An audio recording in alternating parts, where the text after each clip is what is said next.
Good afternoon. The time is 3:01 on Tuesday, November 19th, 2024. I would like to call to order the November meeting of the Board of Fire Commissioners. We have a quorum with Commissioner DeStrouge and Commissioner Dixon and Mayor Rilling. Prior to getting into the agenda, I know that the fire department lost a brother firefighter this past week, a young man, Bruce Bento, who was well liked and really a dedicated fire person. And we want to have a moment of silence in his honor.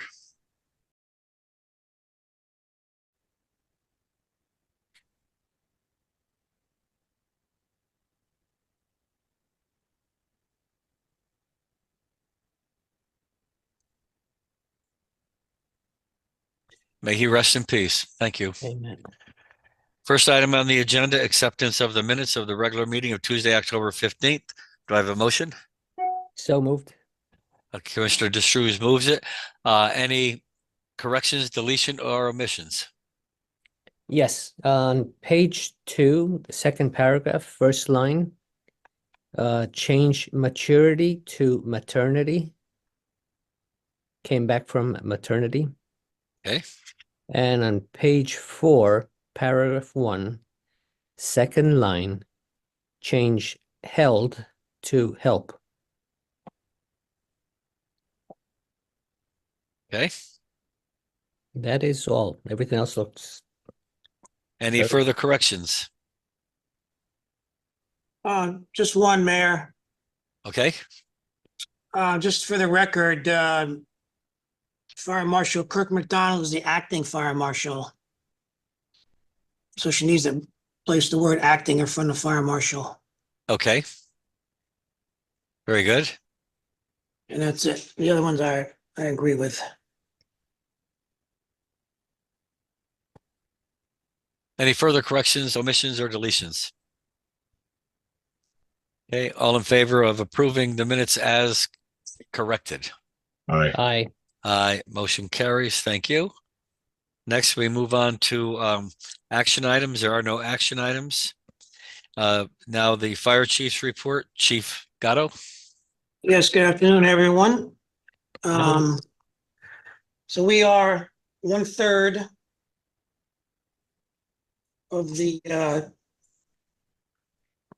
1/3 into our budget year. And we are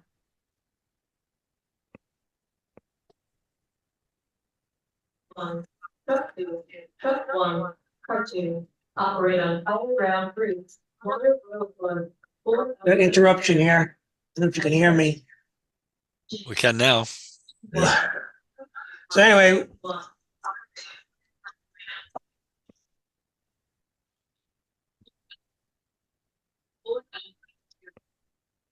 okay, we should be at 33.3%. Overall, we're at 32%. So we're doing good on as far as the budget goes. I wanted to just briefly discuss the rollovers. I said I was going to do that this month. The larger amount rollovers were 200,000 into the overtime account, 130,000 into the retirement payout account. And then the smaller amounts were 21,000 into the medical account to pay for the physicals that were billed in July. Another 21,000 for repairs and maintenance that were also billed in July.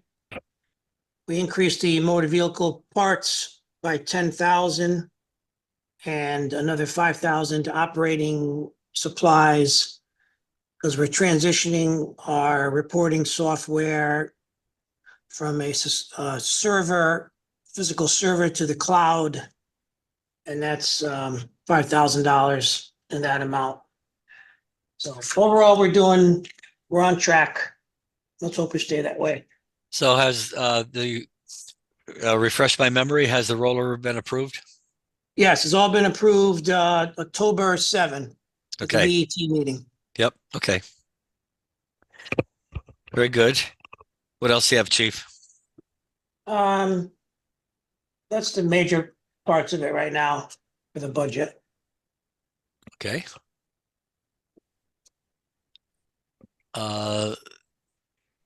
Next is the Assistant Fire Chief of Administration. Mark is off today. Yeah, you're gonna say. Yeah. So who's gonna just talk about that?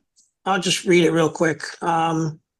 Basically, just the updates of the building projects that we have in place and already started. The Station 1, which is on New Canaan Avenue, that the whole floor replacement plans, we're still waiting for the engineers to give us their recommendations on that. The replacement over on Van Zandt Street, Station 3 is moving forward, and we're on schedule there. Quickly, the floor has been demolished, everything's been removed. The new electric and water and et cetera, utilities are all being put in now. The decking steel is on order. Hopefully we'll be in by the end of the week, and I think they're gonna start actually putting the floor together by next week. Westport Avenue, Station 4, we're still waiting for the cost analysis for that. And Guardian is continuing to just do any minor repairs that's needed. And the overhead door replacement are moving forward. They've been ordered for stations 3, 4, and 5. And lastly, the records management software upgrade is continuing, and there's some of the modules in the software we're actually beginning to use now and training on them. So it's currently being tested, and that's first due, and it looks pretty good. So that's his report. Any questions from the commission? No questions. Thank you. Okay, for the stenographer, would you note that Rabbi Paskind has joined us at 3:07? Hi, everyone. Apologies for being late again. Hi. Okay, next is the Assistant Fire Chief of Operations, Assistant Chief McCabe. Good afternoon, Mayor and Commissioners. Afternoon. Under operations, I'll begin with the calls for October. We had a total of 740 incidents, averaging almost 24 per day.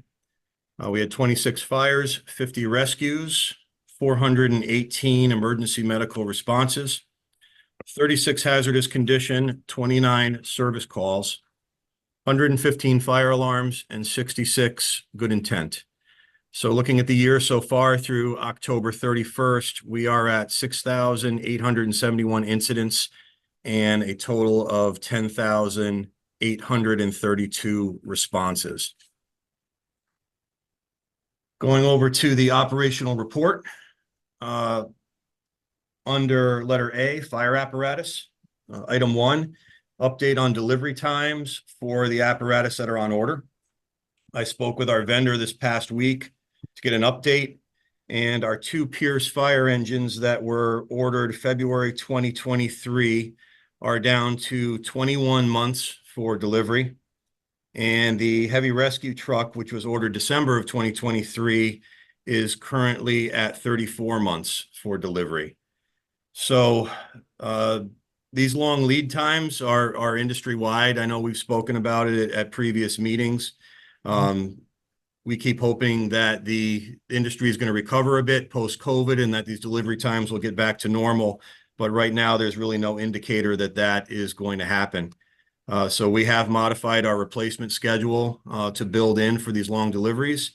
And obviously, it's kept our maintenance division busy, keeping the older apparatus in frontline service. But we'll keep tabs on that, and we'll update you as we go along.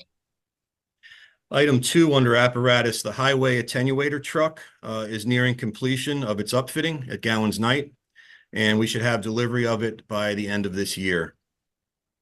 Item 3, the build on the scene support truck has been completed, and it will now go to Gowans itself for the upfitting and also to have the SCBA compressor installed. Under letter B, operational projects, the regional tanker response, which we spoke about last month, has already proved dividends. So on November 11th, we had a call for structure fire, was received at 4:07 a.m. On Sasqua Road. The first companies arriving found fire showing through the roof of a 7,000 square foot house that was unoccupied due to renovation. And because of the well-advanced fire upon arrival and the size of the structure, the incident was escalated to 4 alarms, and a call was placed to Stamford for a tanker response to supplement the local hydrant system. Multiple neighboring departments assisted with tankers and station coverage, and plenty of water was supplied in quick order to facilitate extinguishment. So even though the ink wasn't dry on the SOPs for that tanker response yet, we were able to put it into effect, and Stamford was able to provide the aid that we had discussed. So I would like to thank all of our mutual aid partners on record for their response and their assistance. And I just think this is an excellent example of the regional cooperation that the departments in our area foster and that the community benefits from. I agree. Item 2, this incident also leads into number 2, which involves the hydrant statistics for our new Fireground software. So this new software, First Due, which the chief mentioned, will allow fire officers to have accurate data for how many gallons per minute a given fire hydrant will provide. So they can access this while en route to the fire, choose the best hydrant, and then also see how much hose will need to be laid between the hydrant and the fire itself. This is the first time we've had that specific information available to us while en route to a fire. So it's going to be great for our incident commanders. And it's thanks to the cooperation from the water departments, who are willing to share their flow test numbers with us and their water main information with us. So we're excited to get that up and running in short order. Under letter C, notable incidents. On November 1st, there was a structure fire at 13 North Taylor Avenue involving a detached garage and a shed. And although the smoke from this fire could initially be seen from I-95, the first 2 companies made quick work of it, and no injuries were reported at that incident. The other structure fire was the incident I already touched on at 18 Sasqua. So that concludes the operations report, and I'd be happy to take any questions. No questions. Thank you. No questions from the commission. I did notice it's interesting that in 2023, you had more total incidents and more total responses. I think that's a good sign. Yes. It looks like, people concerned about apartment buildings and people moving into Norwalk. We may have, it may be a stress on the fire department, and it looks like it's not happening. But again, you're still at, let me see. You're still at 23 calls per day, which is up 4 calls per day from what it used to be. So, but anyway, it's a good sign. Yes, and we'll keep an eye on the trends. There's no further questions. We'll move on to the Fire Marshal's report. Fire Marshal McDonald. Thank you. Good afternoon, Mr. Mayor, Commissioners. Good afternoon. So our statistics for October were very consistent with the previous month. We had the exact same number of inspections at 185. 27 notifications were sent out. That was up a bit from previous month. We had quite a few public education events because it was public safety fire prevention month. So we had 13 public education events, primarily schools and daycares. But we did have a couple Halloween and pumpkin festivals in there. So there was 13 of those. We did 40 plan reviews for a total of $2,600. 1 liquor license renewal at $65 for a total income for the Fire Marshal's office of $2,665.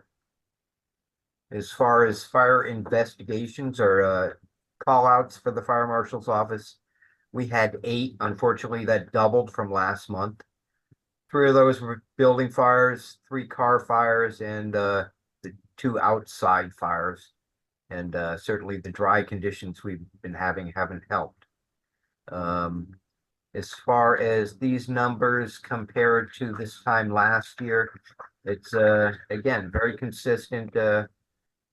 Pretty much the almost the same numbers as previous year. Mhm. If there's any questions, I'd be happy to answer them. Commissioners?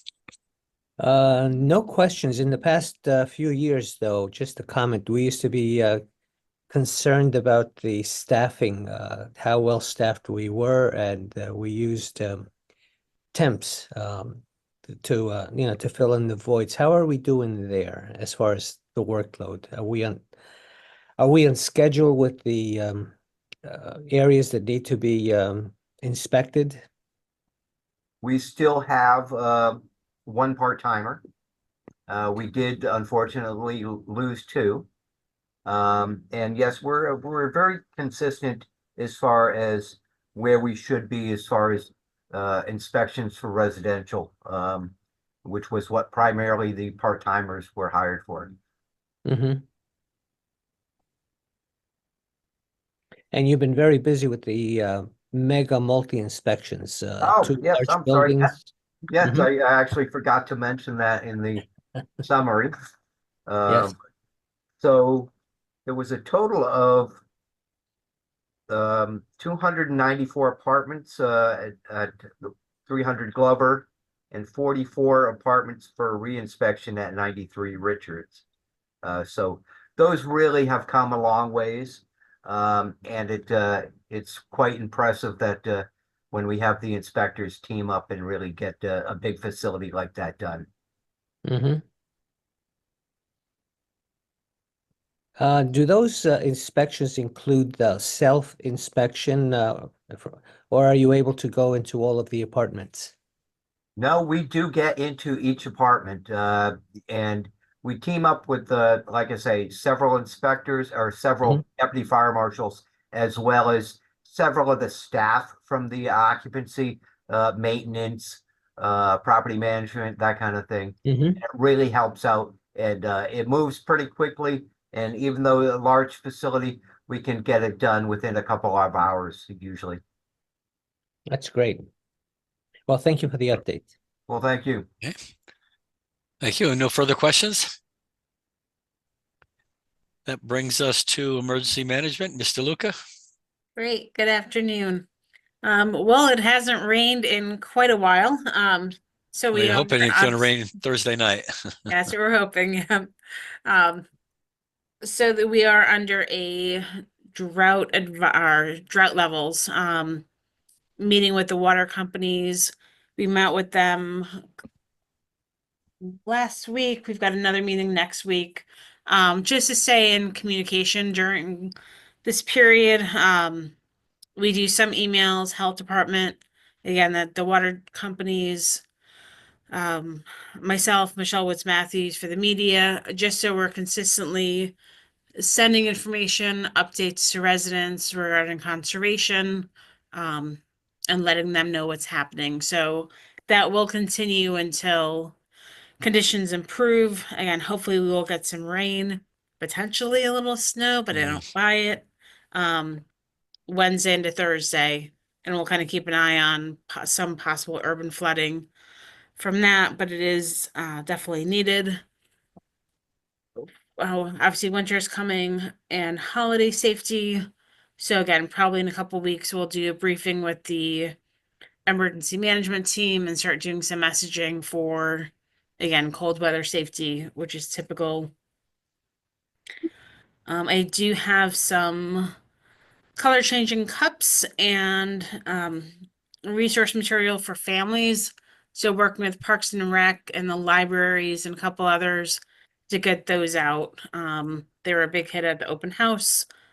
So again, just kind of that continual message of preparedness, make a plan, get a kit, stay informed, is always helpful. So we're doing it again, kind of consistently instead of just before a storm happens. And then lastly, doing some work on a regional activity for focusing on collaborations with houses of worship and our community partners in the 14 towns to really try to identify areas that where we can work together on both messaging, response, and recovery. So that's it. And thank you for your preparedness meetings for the election. The election went very smoothly in Norwalk, and we're very proud that with early voting, we had almost 18,000 people cast their ballot. We had the highest number in the state, which we're very proud of. So again, thank you for having the foresight to prepare for anything that might happen. Any questions from the commission? No, Great, thank you. thank you, Michelle. Okay, that brings us to the training division report. Deputy Chief Capola. Good afternoon, Mayor and Commissioners. Good afternoon. From the Training Division, on the agenda, on the list here, I have, we've been doing, with the really great weather we've been doing pump operator refresher for all the drivers. We actually put a stop on that because of the drought, so we're not doing that right now. We're moving on to other things, but has been going on. Yeah, thank you. Yeah, no problem. Totally understandable. We don't want to be flowing water when everyone is, supposed to be not doing that. Also, we had a lot of our younger members are kind of moving up through the, not the ranks, but through the time here, and they're getting to the point where they're becoming drivers. So we've been doing a lot of aerial operator training with our tiller, and we spent 2 weeks doing our EVOC course at Betts Park. So that's like a little obstacle course for all the drivers, and we put all the drivers through that, not just the aerial operator drivers. While that's going on, the rescue has been doing different lifting techniques with different types of lifting equipment, airbags, and struts at the training tower. The 6-month probationary personnel evaluations are coming in right now this month, and so far they've been all great, no issues at all. We've been using the roof cutting prop behind the shop for vertical ventilation drill on some of these nicer days. We've been really lucky with weather this month and last month. Even though it hasn't rained, we've been getting a lot of good outside drills in that we usually don't get this. We don't usually get to drill outside this late into the fall. Usually we're starting to being inside. We did, as far as item B, completed training activities. We did site tours of King Chemical for all 4 shifts and all members of the department. The firefighting division. We completed 8 deliveries of the State of Connecticut Department of Transportation Traffic Incident Management class. That was here. That was a full 8-hour class, and we had about 97% of our members go through with just a few that were off that didn't make it to class.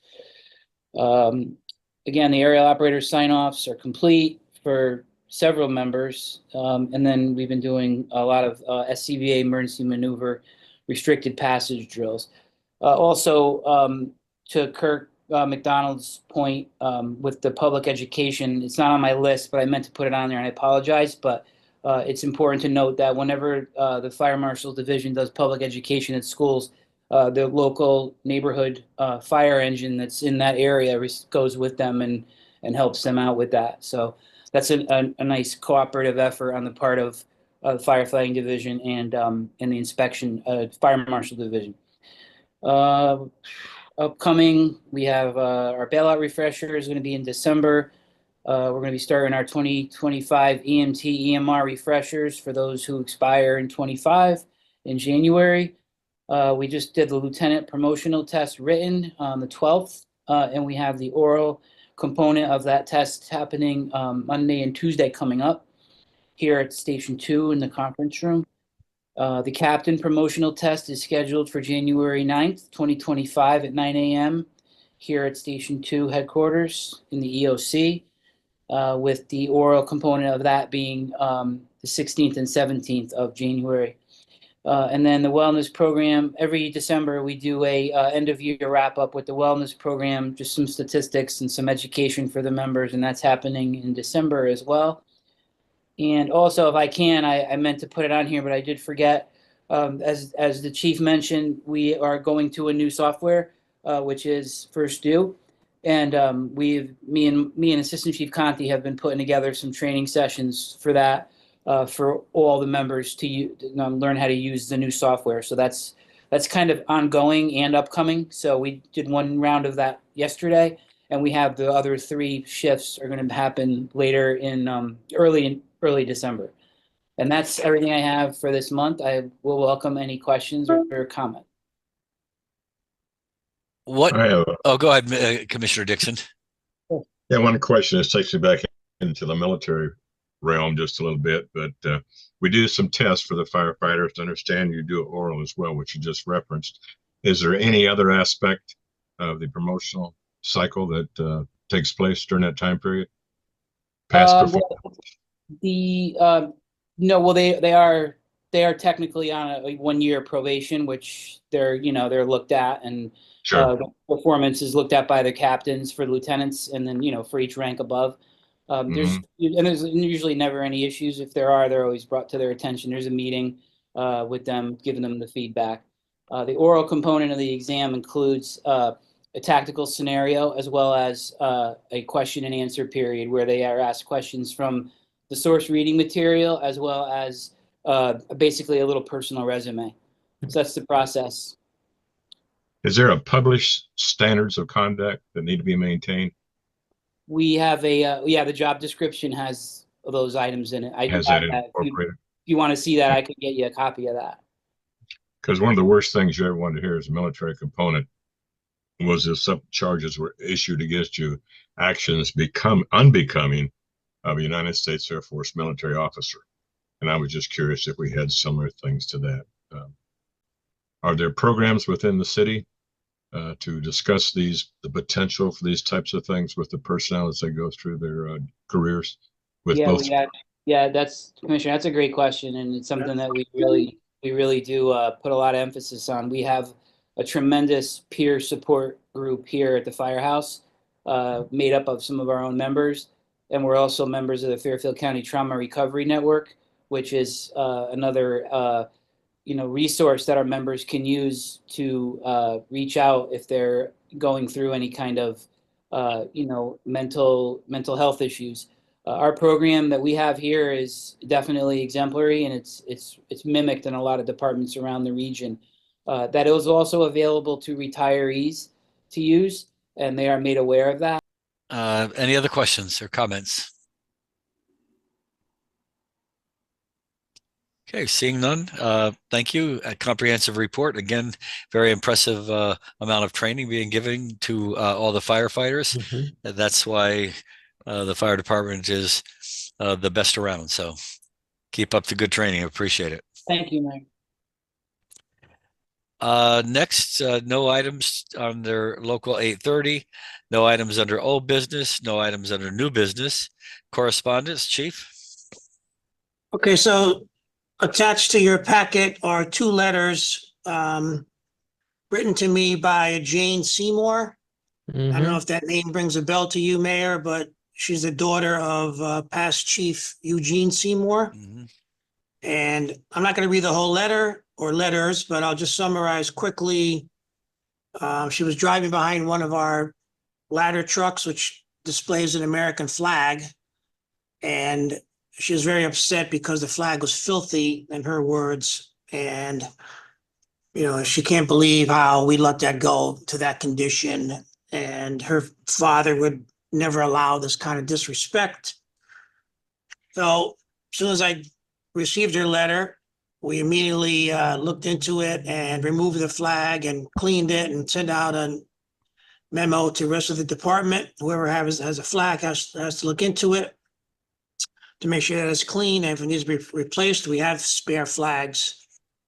I personally wrote her back, and her second letter is she's writing back to me, thanking me that I wrote to her, and I resolved it pretty quickly. But I'm letting you know because she CC'd the Board of Fire Commissioners on both letters, and I wanted to bring it to your attention.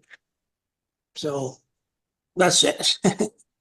There's a woman right after my heart, because when I drive around Yes. the city, if I see a flag that is torn and tattered and dirty, I call the building owner or call the head of the business and ask them to consider just take it down if you don't want to put a new one up. And Yes. so I've done that to several buildings or several businesses. I won't mention who they are, but you know, it's an honor thing. It's a representative of our nation. And to see some people have a flag up there that's torn and dirty, it's just disrespectful. So I appreciate Ms. Seymour pointing that out and taking care of it. So And your in this quick, and your case, quick response too. yeah, in this Yes. case, the flag was not ripped or anything. It was just dirty. So it was taken care of quickly. Like she said, they're only $10, $15 or so. You can, And we have spares that we have in here just in case the station flag somewhere gets ripped and we have to change it. Yep. You know, we have 6 stations. Everybody has a flag, so we do take it seriously too. okay, if there are no further questions, let's see, the next meeting of the Fire Commission. It doesn't say here, December 17. December 17th, 2024. I appreciate your time and energy in serving on the commission. I can entertain a motion to adjourn. So moved. Moved by Commissioner DeStrouge, all in favor? Aye. Aye. We are adjourned at 3:35 p.m. Thank you all. Happy Thanksgiving, everyone. Thank you. Thank Yep. you. Thank you, everybody. Thank you. Thank you.